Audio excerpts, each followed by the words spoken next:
서민문화의 종류는 시험에 정말 잘 나와. 어떤 것들이 서민문화인지를 당연히 알아야 되는데 그 중에서 서민문화의 포인트는 뭐냐면 말 그대로 서민들이 문화의 주체가 되는 것을 우리는 서민문화라고 얘기해. 서민이 문화활동의 주체다. 이 말은 그 문화를 만들어내는 것도 서민들이었고 그 문화를 즐기는 것도 서민들이었다라는 거지. 이걸 우리는 서민문화라고 한다. 자, 서민문화 일단 뭐뭐 있는지 알려드리고 출발하도록 할게요. 종류 되게 중요하다고 말씀드렸죠. 첫 번째, 소설은 소설인데 한문으로 쓴 소설이 아니야. 한글 소설. 그 다음에 두 번째, 사설시조라고 하는 게 있고요. 그 다음에 세 번째, 판소리라고 하는 게 있고요. 네 번째, 탈춤이라고 하는 게 있어요. 서민문화의 종류를 구체적으로 서술하시오. 이것도 실제 서술형에 잘 나오거든요. 그럼 선생님이 방금 말한 네 가지를 쓰셔야 되는 거예요. 자, 하나씩 들어가 보겠습니다. 첫 번째, 한글 소설. 한글로 쓰여진 소설을 말하는 건데 이 한글 소설은 양반들이 즐겼던 한문 소설하고는 좀 다른 점들이 있었어. 어떤 점이 다르냐? 두 가지 정도가 가장 다른 점이었는데요. 첫 번째는 무엇이냐면 주인공으로 등장하는 인물이 평범한 인물이에요. 그러니까 특정 신분이 굉장히 높거나 그런 사람이 아니라 평범한 사람. 그러니까 홍길동전이라고 하는 대표적인 한글 소설의 주인공 홍길동도 평범한 사람이죠. 물론 이제 홍길동 전에 보면은 홍길동이 막판에 막 도수를 부리고 이런 게 나오긴 하는데 이런 거 가지고 특별하다고 하는 게 아니라 신분이 특별하지 않잖아. 평범하잖아요. 오히려 굉장히 차별받던 사람이었죠. 홍길동전의 주인공인 홍길동이라는 인물은요. 아버지는 굉장히 직급, 그러니까 신분이 높은 판서 출신이었는데 어머니가 뭐였어요? 신분이 낮은 사람이었죠. 그래서 홍길동전에 보면 그런 내용 나오잖아요. 홍길동이 막 서러워하면서 아버지를 아버지라 부르지 못하고 형을 형이라 부르지 못하고 이런 내용이 나오죠. 그 다음에 춘향전이라는 유명한 한글 소설의 주인공인 춘향이도 본인은 기생이 아니지만 엄마가 원래 기생이었던 사람이잖아요. 사실은 굉장히 천대받던 계층이었다라는 거지. 이런 식으로 한글 소설의 주인공은 대부분 평범한 인물이었다. 그 다음에 두 번째. 한글 소설에서는 주로 어떤 내용들을 다뤘느냐?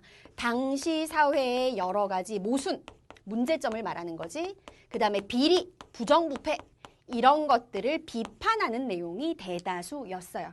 이게 당시에 서민들이 즐기던 한글 소설의 대표적인 특징들이고 자 그렇다면 조선 후기의 대표적인 한글 소설에는 무엇이 있느냐? 방금 선생님이 다 얘기했지. 바로 홍길동전이 가장 유명해.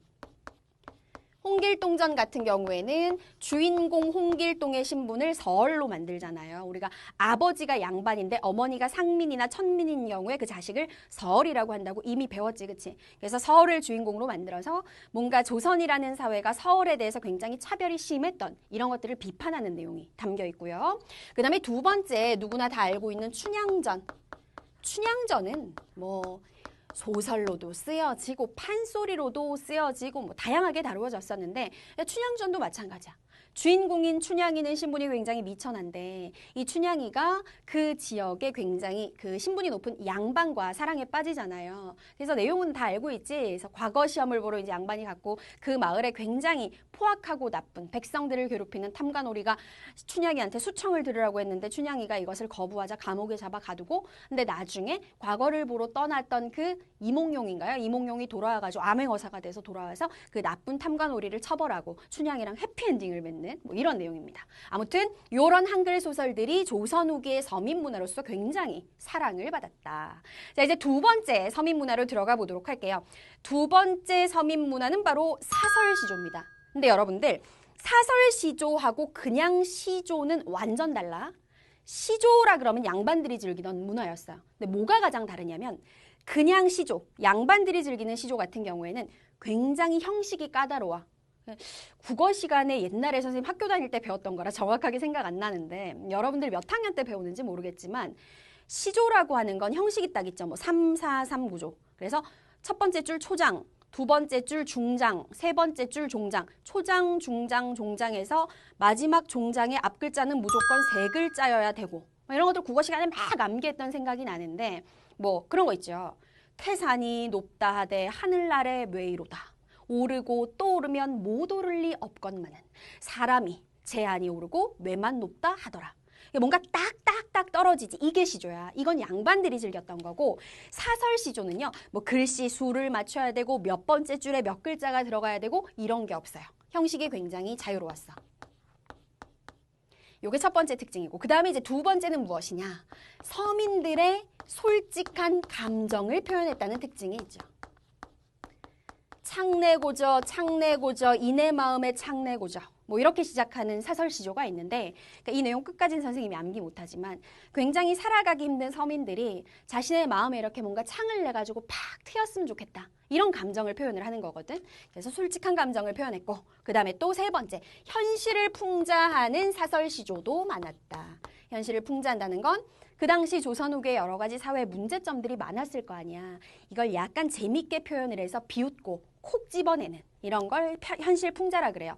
이거 사설시조뿐만 아니라 한글 소설도 그랬고 뒤에 나오는 판소리도 그렇고 다 뭔가 사회 문제를 비판하는 성격이 굉장히 강했습니다. 자, 사설시조 정리했고 이제 남은 것 두 가지 계속 정리 이어가야 되겠죠. 서민들이 즐겼던 문화에는 무엇이 있을까요? 자, 세 번째 대표적인 문화에는 바로 판소리가 있습니다. 이것도 국어 시간에도 배우고 아마 음악 시간에도 배울 거야. 선생님 학교 다닐 때도요, 뭐 판소리 몇 가지 종류 있는지 써라, 뭐 판소리의 특징이 뭐냐, 이런 거 음악 수행평가로 봤던 기억이 나는데, 판소리라고 하는 건 뭐냐면, 자, 창과 사설 두 가지를 가지고 당시 서민들의 솔직한 감정을 표현하는 걸 판소리라고 한다. 그래서 왜 TV에서 가끔씩 뭐 본 적이 있을 거야. 북치는 사람이 옆에 딱 앉아있고요. 무대. 이 사람을 고수라고 하거든요. 북치는 사람. 한복을 곱게 입고 이제 쪽진 머리를 한 분이 부채 하나 딱 들고 나와가지고 그래서 심청이가 밖으로 나가는데 하면은 이제 고수, 북치는 사람이 얼쑤 딱 맞춰주고 막 이런 거 있지. 그 다음에 약간 요새 예능 프로 같은 데서 조금 희화화 시켜가지고 표현하는 것 중에 여러분 그거 있어요. 쑥대머리라고 들어봤죠. 쑥대머리 이런 거 뭐 쑥대머리 같은 거 괜히 했나? 자, 이런 게 뭐냐면 그 춘향이가 변사또 때문에 감옥에 갇히고 나가지고요. 막 이제 한양으로 과거를 보러 떠난 이몽룡을 그리워하면서 내뱉는 노래가 쑥대머리. 그러니까 판소리의 춘향가의 한 구절이에요. 판소리가 원래 조선시대에 12마당, 12가지가 있었다고 하는데 나머지는 다 사라지고 지금은 딱 5가지만 남아있다 그러죠. 이게 음악 시간에 수행평가 보는 거예요. 심청가, 춘향가, 흥보가, 수궁가, 적벽가. 이렇게 5마당 아직 죽지 않았어. 네, 이런 것들이 있어요. 어쨌든 판소리라고 하는 건 방금 말한 것처럼 창, 선생님이 한 거 있잖아. 방금 뭐 쑥대머리 이거 한 게 창이고 그다음에 그래서 뭐 어디로 가가지고 그랬는디 하는 게 이제 사설이고 이러한 것들을 이용해서 솔직한 감정을 표현한 것을 우리가 판소리다라고 이야기를 합니다. 자, 마지막으로 탈춤은 여러분들 뭐 말 안 해도 알 거예요. 탈 쓰고 안동 하회탈 이런 거 굉장히 유명하잖아. 탈 쓰고 이제 동물탈도 쓰고 해가지고 이렇게 하는 거. 그게 탈춤이라고 하는 거죠. 춤과 노래와 사설이라고 하는 건 말 그대로 설명 같은 거. 이런 것들을 이용해서 무엇을 한 것이다? 여러 가지 양반 사회 문제, 사회 부조리 이런 것들을 비판한 것을 우리는 탈춤이다라고 이야기를 한다. 그래서 결국 뭐 지금 춤, 노래, 사설로 구성됐다 이게 중요한 게 아니라 서민들이 즐겼던 문화는 이렇게 방금 배운 4가지 종류가 있는데 얘네들의 공통점은 무엇이냐면 솔직한 감정을 표현했다는 거. 현실을 풍자했고 사회 부조리나 문제점들을 비판하는 성격이 강했다. 이게 포인트인 거예요. 아시겠죠?